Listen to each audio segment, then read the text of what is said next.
Vous avez peut-être entendu parler de la célèbre émission américaine Jackass, dans laquelle on voyait de jeunes casse-cou effectuer des cascades délirantes dans le but de faire rire. Ils ont fait de nombreux émules et aujourd'hui, Internet fourmille de vidéos d'action toujours plus spectaculaires destinées à bluffer leur public. Alors récemment, c'est un Auvergnat, originaire du Cantal, qui s'est lancé dans ces défis extravagants. Et figurez-vous que Jérôme Doubinck a réussi à l'attraper avant un nouvel exploit.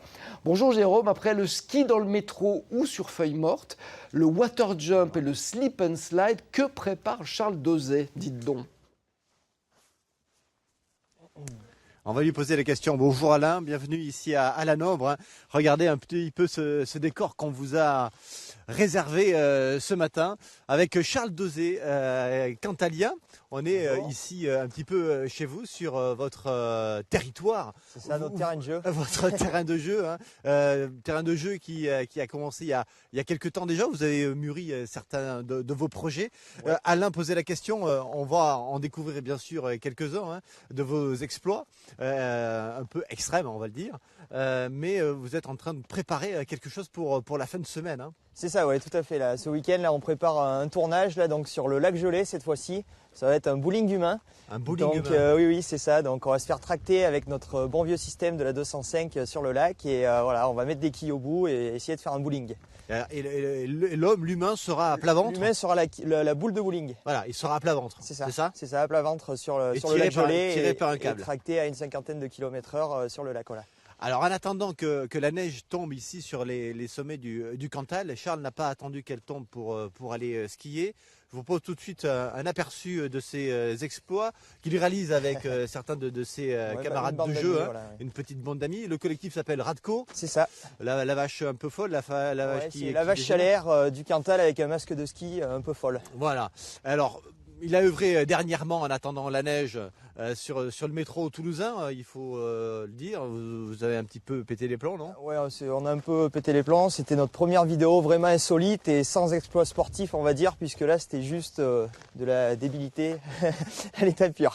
Avec une prise de risque à chaque fois quand même qui est réelle, quoi. Un petit peu, mais après c'est vrai qu'on n'est pas non plus des kamikazes. On essaye toujours de calculer. Il y a n'importe quel athlète, un minimum, enfin pas athlète d'ailleurs, n'importe quel sportif pourrait faire ce qu'on fait. On n'est pas des athlètes de haut niveau. L'inspiration, elle vous vient d'où? Alain Foury parlait de Jackass, on a tous connu ce que c'était que Jackass. Dans les Alpes, on connaît un certain Candide Tovex. Ouais. Vous êtes un peu entre les Jackass et le Candide Tovex? nous Jackass nous inspire pas vraiment. Candide Tovex un peu plus déjà. Ouais. Et après, oui, pas mal des youtubeurs américains comme un qui s'appelle Devin Supertramp. C'est vrai que c'est de là qu'un peu est partie l'idée de la première vidéo sur le lac. Et ensuite, on s'est fait un peu notre propre image, on va dire. Ouais. Et on reste dans notre style après. Ouais. Alors, ce sont des mises en scène que vous imaginez, que vous réalisez, que vous tournez. Les images sont vos images. C'est ça. Avec soit une petite GoPro, avec des drones. Ça, ouais, vous avez tout un On a investi un peu quand même dans du matériel audiovisuel. Vous réalisez votre montage, donc on l'a dit, la mise en scène également. Et puis vous le publiez sur YouTube, c'est ça? Ouais, sur YouTube et Facebook, voilà. C'est exactement ça. Ouais. Et le but, c'est quoi finalement? De faire parler de vous? Alors le but, déjà, c'est de s'amuser entre amis, quoi, de se retrouver sur des projets communs. Ensuite, c'est pour moi une super expérience professionnelle, quoi. Ça me permet de toucher un peu à tout, justement, rencontrer des gens, de faire de la technique. Par exemple, quand on a créé l'arbalète humaine, ça, faire du montage vidéo. Enfin, pour moi, c'est très intéressant. Des partenaires financiers. C'est ça, ouais. Voilà, par exemple, j'ai démarché beaucoup de sponsors, tout ça. Et aussi, ça nous permet aussi ça nous plaît de faire un petit peu la promotion du Cantal à travers nos vidéos, voilà. Alors la promotion du Cantal, vous la faites aussi à travers ces vidéos. On va le voir sous un autre angle. Hein. Le Cantal, quand il n'y a pas de neige, ça ne vous arrête pas. Vous chaussez quand même les skis. Vous partez dans les forêts, sur des pentes. C'est ça. Ouais. Et la neige devient un tapis de feuilles d'automne. Regardez.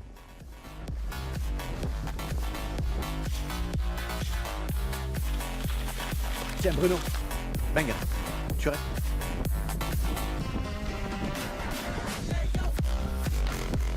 Ah c'est chaud. D'accord.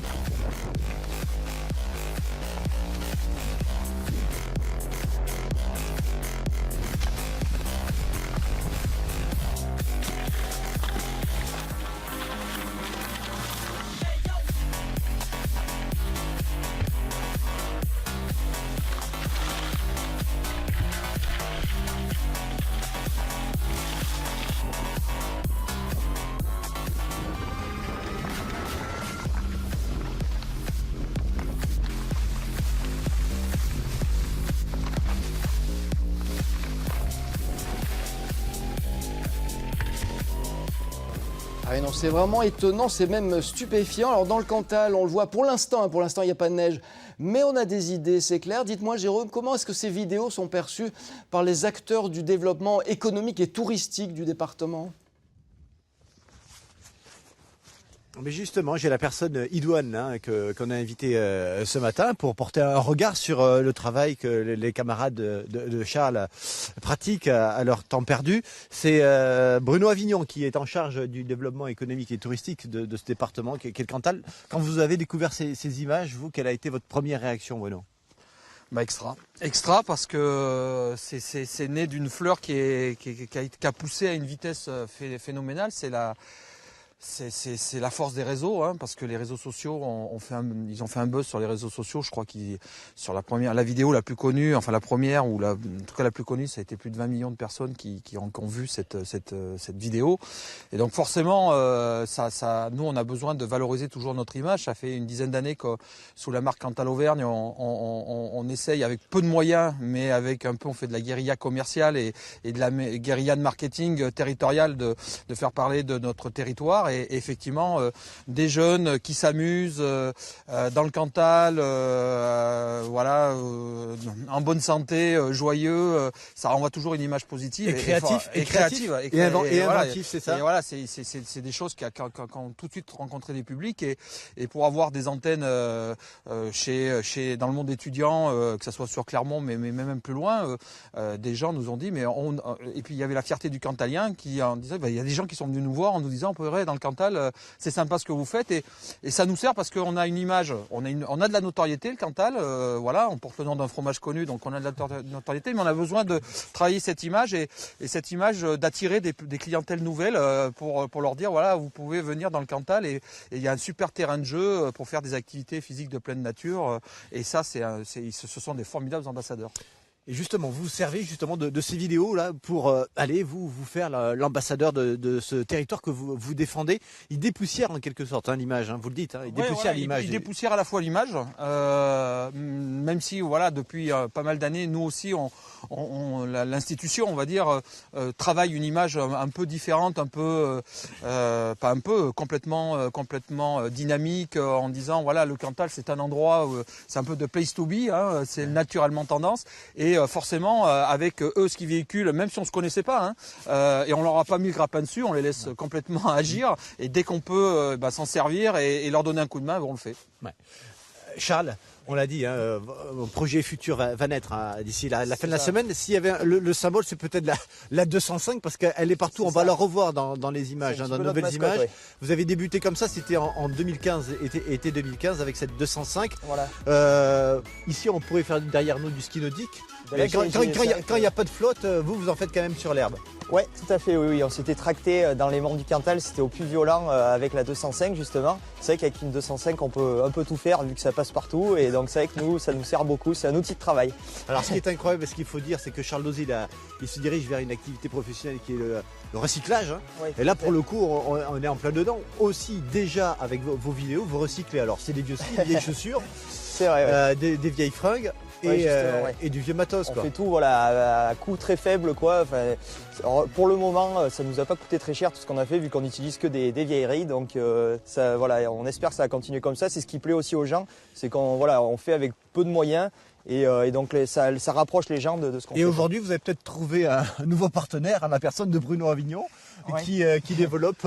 En venant sur le site, on a commencé à un peu délirer parce que et on s'est dit qu'il y avait des sites où nous on avait l'habitude de faire des opérations importantes, notamment sur Paris, où on pourrait imaginer des choses. Alors on va pas vous en dire plus parce que déjà il faut qu'on le mûrisse, ouais. Mais on vous donne rendez-vous. Je pense qu'on va faire un truc qui va être sympa. Vous avez mon numéro de portable, vous m'appelez, puis on refait une émission. Et puis en attendant que la neige tombe dans le Cantal, les stations vont ouvrir quand même, il faut le dire, ouais. Sur les sommets cantaliens comme ceux du Puy-de-Dôme dans le massif du Sancy, on n'est pas très loin. D'ici la fin de semaine d'ailleurs, les premières pistes vont enfin ouvrir, la neige est en train d'arriver et l'hiver est là.